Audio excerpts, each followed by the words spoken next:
Good afternoon class. सो आज हम लोग समझेंगे ऑपरेटिंग सिस्टम का एक टॉपिक, राउंड रॉबिन शेड्यूलिंग। इसका मोड आपका प्रिमिटिव होता है और इसका क्राइटेरिया आपका टाइम क्वांटम और अराइवल टाइम होता है। पहले ये फ्लो चार्ट समझ लेते हैं जिससे आपको बेटर अंडरस्टैंडिंग होगी। जो प्रोसेस रेडी क्यू में आता है, सबसे पहले उसमें से एक प्रोसेस हमको सिलेक्ट करना रहता है।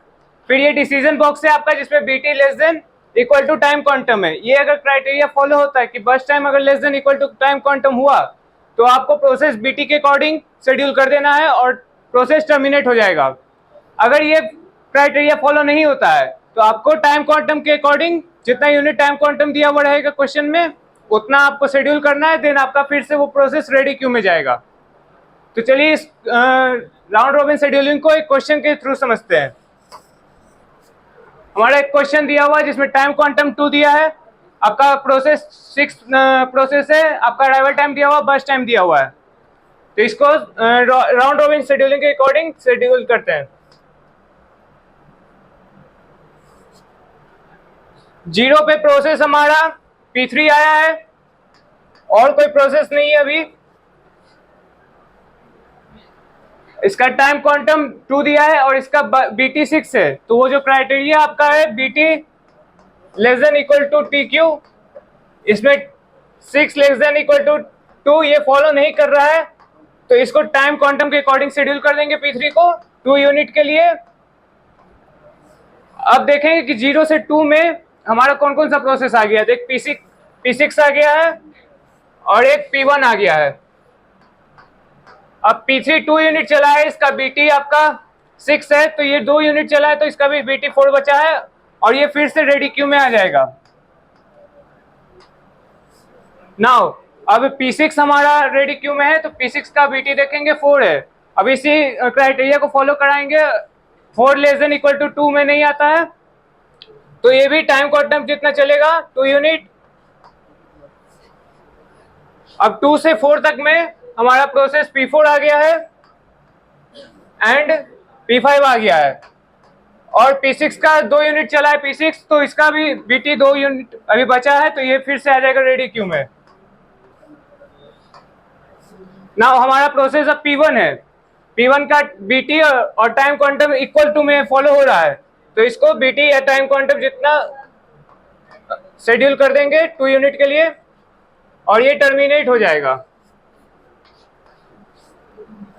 नाउ 4 से 6 तक में हमारा P2 आ गया और अब सारे प्रोसेस रेडी क्यू में आ चुके हैं। अब P3 है नेक्स्ट। P3 का आपका BT 4 है फिर से, और 4 is not less than equal to 2, तो फिर से ये 2 यूनिट के लिए शेड्यूल होगा। देन ये फिर से रेडी क्यू में आ जाएगा क्योंकि अब कोई प्रोसेस बचा नहीं है रेडी क्यू में आने के लिए, तो अब वो डायरेक्ट आ जाएगा। अब P4 है, P4 का 1 है, 1 is less than equal to 2 में आता है तो ये BT के अकॉर्डिंग शेड्यूल हो जाएगा और ये टर्मिनेट हो जाएगा। नाउ नेक्स्ट P5 है, P5 का BT है आपका 2 लेस देन इक्वल टू 2 में ये इक्वल टू का फॉलो करता है तो इसको 2 यूनिट के लिए शेड्यूल कर देंगे और ये टर्मिनेट हो जाएगा। नाउ नेक्स्ट P6 है, P6 का BT 2 हो गया और 2 लेस देन इक्वल टू 2 में इक्वल टू में फॉलो हो रहा है तो इसको 2 यूनिट के लिए शेड्यूल कर देंगे और ये भी टर्मिनेट हो जाएगा। नेक्स्ट P2 है, P2 का 3 है BT, 3 less than equal to 2 में फॉलो नहीं कर रहा है तो ये TQ जितना चलेगा 2 यूनिट एंड इसका BT 1 बच जाएगा और ये यहाँ आ जाएगा। अब P3 है, P3 का 2 है BT और 2 इक्वल टू में आता है तो ये 2 यूनिट के लिए शेड्यूल हो जाएगा और ये टर्मिनेट हो जाएगा। लास्ट P2 बचा है, 1 यूनिट के लिए शेड्यूल हो जाएगा और टर्मिनेट हो जाएगा।